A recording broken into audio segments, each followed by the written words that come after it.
ముఖ్యమంత్రి గారి కొడుకు ఒక పూట విజయవాడలో ఉంటే మరో పూట హైదరాబాద్లో ఉంటాడు.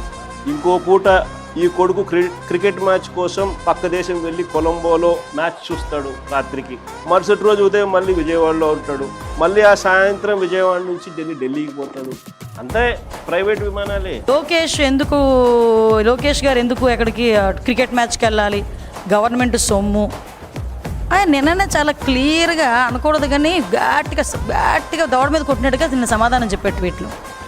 ఆయన ఫ్లైట్ టికెట్ ఆయన కొనుక్కొని, ఆయన మ్యాచ్ టికెట్ ఆయన కొనుక్కొని, ఆదివారం పూట ఆయన మ్యాచ్ చూసుకొని, next day morning bill gates లాంటి ఒక ప్రపంచ స్థాయి వ్యక్తి ఆంధ్రప్రదేశ్కి వస్తే ఇక్కడికి మళ్ళీ ఎగైన్ ఆయన వచ్చే టైం కల్లా ఆయన దిగి ఎయిర్పోర్ట్లో ఆయన రిసీవ్ చేసుకొని ఎగైన్ ఆర్టీజీఎస్కి తీసుకొచ్చి ఇక్కడ జరుగుతున్న ఇన్నోవేషన్స్ అన్నీ ఎక్స్ప్లెయిన్ చేసి ఎగైన్ ఆయనతో పాటు ఉండి తర్వాత ఆయన ఢిల్లీ ప్రయాణంకి వెళ్ళారంటే ఒకసారి ఆలోచించు.